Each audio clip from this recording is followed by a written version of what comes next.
ಪಶ್ಚಿಮ ಘಟ್ಟದ ನದಿ ಕಣಿವೆಗಳಿಗೆ ಮಾರಕವಾದ ಬೇಡ್ತಿ ಅಘನಾಶಿನಿ ನದಿಗಳ ದಿಕ್ಕು ತಿರುಗಿಸುವ ಯೋಜನೆಗಳನ್ನು ರಾಜ್ಯ ಮತ್ತು ಕೇಂದ್ರ ಸರ್ಕಾರಗಳು ಕೂಡಲೇ ಕೈಬಿಡಬೇಕು ಎಂದು ಆಗ್ರಹಿಸಿ ಜನವರಿ 11ರಂದು ಶಿರಸಿಯ ಎಂಇಎಸ್ ಕಾಲೇಜು ಮೈದಾನದಲ್ಲಿ ಬೃಹತ್ ಜನಸಮಾವೇಶ ಆಯೋಜಿಸಲಾಗಿದೆ ಎಂದು ಸೋಂದ ಸ್ವರ್ಣವಲ್ಲಿ ಮಠದ ಗಂಗಾಧರೇಂದ್ರ ಸರಸ್ವತಿ ಸ್ವಾಮೀಜಿಗಳು ನುಡಿದರು.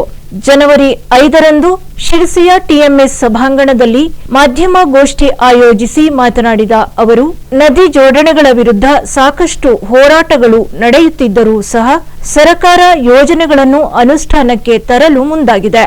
ಹಾಗಾಗಿ ಮತ್ತಷ್ಟು ಹೋರಾಟ ಅನಿವಾರ್ಯವಾಗಿದೆ. ಈ ಯೋಜನೆಯಿಂದ 3 ಜಲಾಶಯಗಳು ನಿರ್ಮಾಣವಾಗಲಿದೆ. ಸೋರೆಮನೆಯಲ್ಲಿ ದೊಡ್ಡ ಅಣೆಕಟ್ಟು ನಿರ್ಮಾಣ ಹಾಗೂ ಪಟ್ಟಣದ ಹೊಳೆ ಹಾಗೂ ಸಹಸ್ರಲಿಂಗದಲ್ಲಿ ಜಲಾಶಯ ನಿರ್ಮಾಣವಾಗಲಿದೆ ಎಂದು ತಿಳಿಸಿದ್ದಾರೆ. ಜಲಾಶಯ ನಿರ್ಮಾಣ ಮಾಡುವುದರಿಂದ ಅನೇಕ ವಿನಾಶಗಳು ಆಗಲಿವೆ. ಹಾಗಾಗಿ ನಾವು ಇದನ್ನ ವಿರೋಧಿಸುವುದು ಅನಿವಾರ್ಯವಾಗಿದೆ. ಇದರ ದುಷ್ಪರಿಣಾಮದ ಕುರಿತು ವಿಚಾರ ಸಂಕಿರಣಗಳು ನಡೆದಿವೆ. ಯೋಜನೆಯಿಂದ ನಮ್ಮ ಜಿಲ್ಲೆಗೆ ಅಪಾಯಗಳು ಸಾಕಷ್ಟಿದೆ ಎಂದು ವಿಜ್ಞಾನಿಗಳು ತಿಳಿಸಿದ್ದಾರೆ. ಕೃಷಿ ಕ್ಷೇತ್ರಕ್ಕೆ ದೊಡ್ಡ ಮಟ್ಟದಲ್ಲಿ ಅಪಾಯ ಎದುರಾಗಲಿದೆ ಎಂದರು.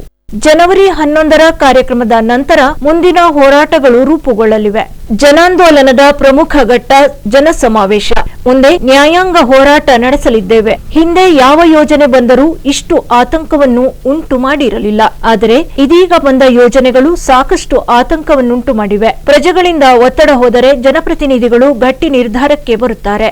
ಕೇಂದ್ರ ಹಾಗೂ ರಾಜ್ಯ ಸರ್ಕಾರಗಳು ತಕ್ಷಣ ಯೋಜನೆಗಳನ್ನು ಕೈಬಿಡಬೇಕು ಎಂಬುದೇ ಈ ಜನಸಮಾವೇಶದ ಪ್ರಮುಖ ಉದ್ದೇಶ ಎಂದರು. ಪಶ್ಚಿಮ ಘಟ್ಟ ಉಳಿಸಿ ಉತ್ತರ ಕನ್ನಡ ರಕ್ಷಿಸಿ ಎಂಬ ಘೋಷಣೆಯೊಂದಿಗೆ ಬೇಡ್ತಿ ಅಘನಾಶಿನಿ ಕಣಿವೆಗಳ ಮಣ್ಣಿನ ಮಕ್ಕಳು ಒಗ್ಗೂಡಲಿದ್ದಾರೆ. ಜಿಲ್ಲೆಯ ಮಠಾಧೀಶರುಗಳು, ಜಿಲ್ಲೆಯ ರಾಜಕಾರಣಿಗಳು ಸೇರಿದಂತೆ ಸುಮಾರು 20,000ಕ್ಕೂ ಹೆಚ್ಚಿನ ಜನರು ಸೇರುವ ನಿರೀಕ್ಷೆ ಇದೆ. ಜನಸಮಾವೇಶಕ್ಕೆ ಈಗಾಗಲೇ ಸಿದ್ಧತೆಗಳು ಆರಂಭಗೊಂಡಿವೆ. 1982ರಿಂದ ನಾವು ಬೇಡ್ತಿ ಅಘನಾಶಿನಿ ಜನಾಂದೋಲನವನ್ನ ನಡೆಸುತ್ತಿದ್ದೇವೆ. ಎಲ್ಲ ಸಂದರ್ಭಗಳಲ್ಲೂ ಯಶಸ್ಸು ನಮ್ಮದಾಗಿದೆ ಎಂದರು.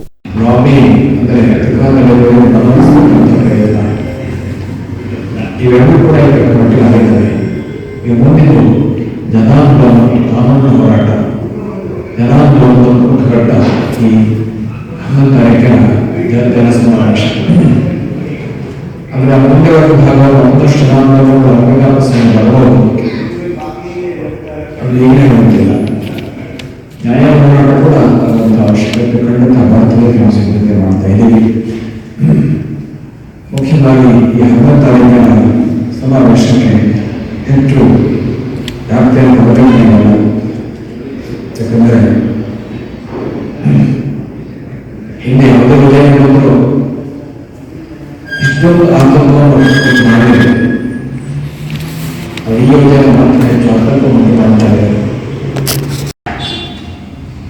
ಈ ರೀತಿಯಲ್ಲಿ ಕಾಲುವೆ ನಿರ್ಮಾಣ ಆಗೋದ್ರಿಂದ ಮತ್ತು ಜಲಾಶಯ ನಿರ್ಮಾಣ ಆಗೋದ್ರಿಂದ ಅನೇಕ ವಿನಾಶಗಳು ಖಂಡಿತ ಆಗ್ತವೆ.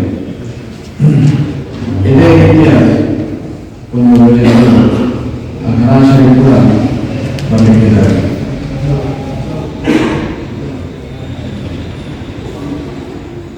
ಆದ್ದರಿಂದ ಇದನ್ನು ನಾವು ರೂಪಿಸಬೇಕು ಅನ್ನೋದಕ್ಕೆ ಅನಿವಾರ್ಯ. ಇದರಿಂದ ಆಗತಕ್ಕಂಥ ದುಷ್ಪರಿಣಾಮಗಳ ಬಗ್ಗೆ ಈಗಾಗಲೇ 2 ಸಲ ಶಿರಸಿಯವರೊಮ್ಮೆ ಮತ್ತು ಬೆಂಗಳೂರೊಮ್ಮೆ ವಿಜ್ಞಾನಿಗಳ ವಿಚಾರಸಂಕಿರಣಗಳು ನಡೆದಿದೆ. ತುಂಬ ಹಿಂದೆ ಕೂಡ ಇದರ ಬಗ್ಗೆ ವಿಚಾರಸಂಕಿರಣಗಳು ಆಗಿದ್ದಾವೆ.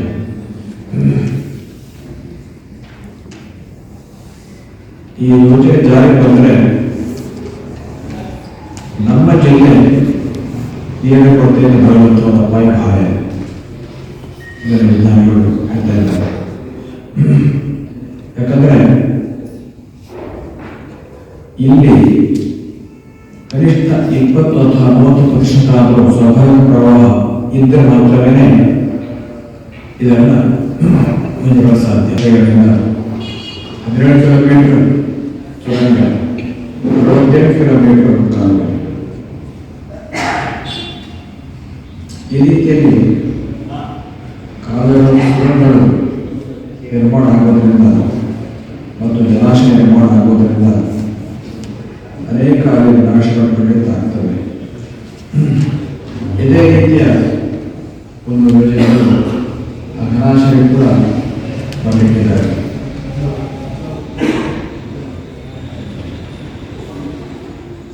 ಆದ್ದರಿಂದ ಇದನ್ನು ನಾವು ಉಳಿಸಬೇಕು ಅನ್ನೋದು ಈಗ ಅನಿವಾರ್ಯ. ಇದರಿಂದ ಆಗತಕ್ಕಂಥ ದುಷ್ಪರಿಣಾಮಗಳ ಬಗ್ಗೆ ಈಗಾಗಲೇ 2 ಸಲ CSIRನೊಮ್ಮೆ ಮತ್ತು ಬೆಂಗಳೂರಿನೊಮ್ಮೆ ವಿಜ್ಞಾನಿಗಳ ವಿಚಾರಸಂಕಿರಣ ನಡೆದಿದೆ. ತುಂಬ ಹಿಂದೆ ಕೂಡ ಇದರ ಬಗ್ಗೆ ವಿಚಾರಸಂಕಿರಣಗಳು ಆಗಿದ್ದಾವೆ.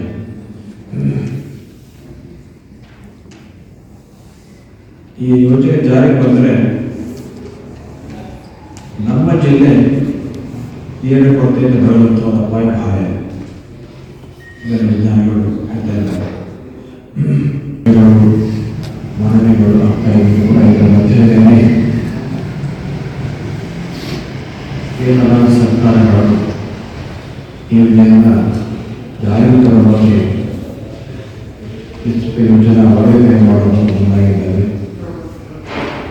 ಹಾಗಾಗಿ ನಾವೀಗ ಎದ್ದೇಳಬೇಕಾಗಿದೆ.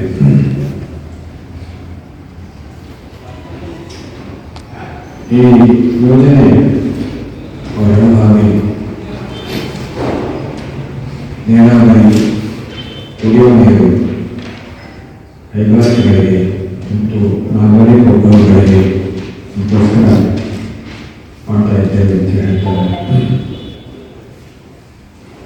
ಮತ್ತು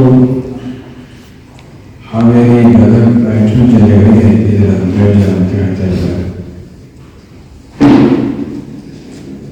ಒಟ್ಟಾರೆ 3 ಜಲಾಶಯಗಳು, ಡ್ಯಾಮ್ಗಳು ನಿರ್ಮಾಣ ಆಗ್ತವೆ. ಒಂದು ಸೂರ್ಯಮಲೆ ಬೆಳ್ತಿ ಜಲ ಸಮಯದಲ್ಲಿ ಅಲ್ಲಿ ಒಂದೇ ದೊಡ್ಡ ಜಲಾಶಯ ನಿರ್ಮಾಣ. ಆಮೇಲೆ ಪಟ್ಟಣಹೊಳೆ ಮತ್ತು ಶಾಮಲ ಬೆಳಗ್ಗೆ ಪಟ್ಟಣಹೊಳೆ ಮತ್ತು ಸಹಸ್ರಲಿಂಗದಲ್ಲಿ ಎಂದರು. ಜನವರಿ 11ರಂದು ಶಿರಸಿಯ ಎಂಇಎಸ್ ಕಾಲೇಜು ಮೈದಾನದಲ್ಲಿ ನಡೆಯಲಿರುವ ಬೃಹತ್ ಜನ ಸಮಾವೇಶಕ್ಕೆ ಸೋಂದಾ ಸ್ವರ್ಣವಲ್ಲಿ ಮಠದ ಗಂಗಾಧರೇಂದ್ರ ಸರಸ್ವತಿ ಸ್ವಾಮೀಜಿಗಳು, ನೆಲೆಮಾವು ಮಠದ ಮಾಧವಾನಂದ ಭಾರತಿ ಸ್ವಾಮೀಜಿ, ವಾದಿರಾಜ ಮಠದ ವಿಶ್ವವಲ್ಲಭ ತೀರ್ಥ ಶ್ರೀಪಾದರು, ಜೈನ ಮಠದ ಭಟ್ಟಾಕಲಂಕ ಭಟ್ಟಾರಕ ಪಟ್ಟಾಚಾರ್ಯವರ್ಯ ಸ್ವಾಮೀಜಿ, ಜಡೆಮಠದ ಡಾಕ್ಟರ್ ಮಹಾಂತ ಸ್ವಾಮಿಗಳು, ಶಿರಳಗಿ ಚೈತನ್ಯ ರಾಜಾರಾಮ ಆಶ್ರಮದ ಬ್ರಹ್ಮಾನಂದ ಭಾರತಿ ಸ್ವಾಮೀಜಿಗಳು ಆಗಮಿಸಲಿದ್ದಾರೆ. ಪರ್ತಗಾಳಿ ಮಠದ ಶ್ರೀಗಳು, ರಾಮಚಂದ್ರಪುರ ಮಠದ ಶ್ರೀಗಳು, ಬಣ್ಣದ ಮಠದ ಶ್ರೀಗಳು ಬೆಂಬಲ ಸೂಚಿಸಿದ್ದಾರೆ. ವಿಶೇಷ ಅತಿಥಿಯಾಗಿ ನಿವೃತ್ತ ನ್ಯಾಯಮೂರ್ತಿ ಸಂತೋಷ್ ಹೆಗಡೆ, ಜಿಲ್ಲಾ ಉಸ್ತುವಾರಿ ಸಚಿವ ಮಾಂಕಾಳ ವೈದ್ಯ, ಸಂಸದ ವಿಶ್ವೇಶ್ವರ ಹೆಗಡೆ ಕಾಗೇರಿ, ಶಾಸಕರುಗಳಾದ ಆರ್.ವಿ. ದೇಶಪಾಂಡೆ, ಶಿವರಾಮ್ ಹೆಬ್ಬಾರ್, ಭೀಮಣ್ಣ ನಾಯ್ಕ್, ಸತೀಶ್ ಸೈಲ್, ದಿನಕರಿ ಶೆಟ್ಟಿ, ಗಣಪತಿ ಉಳ್ಬೇಕರ್, ಶಾಂತಾರಾಮ್ ಸಿದ್ದಿ ಆಗಮಿಸಲಿದ್ದಾರೆ.